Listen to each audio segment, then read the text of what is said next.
DIG Malakand ने दहशतगर्दी का इम्कान मुस्तरद कर दिया। कहा सवार वाकया दहशतगर्दी या खुदकुश हमला नहीं लगता, धमाके गफलत या किसी और वजह से हुए हैं। इसकी तहकीकात की जा रही है, जिम्मेदारों का तयन करके कार्रवाई की जाएगी।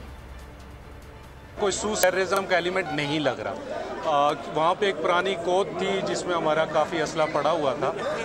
दो कि हम अपनी तमाम ऑप्शंस को ओपन रख रहे हैं। ज़ाहिर है इन्वेस्टिगेशन में किसी चीज़ को फौरी तौर पे कंक्लूड नहीं किया जा सकता जो एविडेंस आती है, लेकिन अभी तक जी की जो इन्फॉर्मेशन है हमें यही लग रहा है कि ये कोत में जो हमारा वहाँ पे असला पड़ा हुआ था उस असले में शायद कोई केयरलेसनेस की वजह से कोई ब्लास्टिंग हुई और उसकी वजह से ये जो पुराना ऑफिस था इसमें वो गिरी है। और उसमें अभी तक जो हमारे तक इतलात हैं इसमें दो हमारे सीटीडी के जो ऑफिशल्स थे वो शहीद हुए हैं और इसमें 4 सिविलियंस भी जो वहाँ पे इनमेट थे वहाँ पे वो भी इसमें मारे गए हैं और इसमें 18 हमारे जो ऑफिशियल हैं वो ज़ख्मी हैं।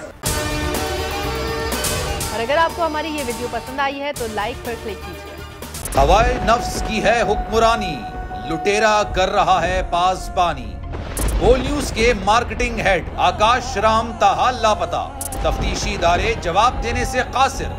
अहले खाना परेशान, बेटे की जुदाई में माँ गम से निढाल। जो बच्चो हिंदू हुआ पर आए थे जो को पाकिस्तानी, मुझे मेहरबानी करे पंजो आकाश वापस कयो।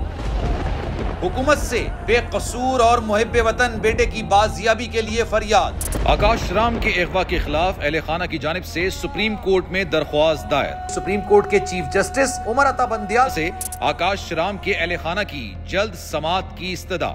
मुश्किल की इस घड़ी में आलमी मीडिया ने भी उठाई आवाज। CNN, आज तक, इंडिया टुडे, टाइम्स नाउ समेत आलमी मीडिया ने आकाश राम के अगवा के खिलाफ दिया बोल का साथ। उफ क्या जुल्म है, बोल इंसाफ का मुंतजिर। सब्सक्राइब करें और बेल दबाएं ताकि कोई खबर रह न जाए।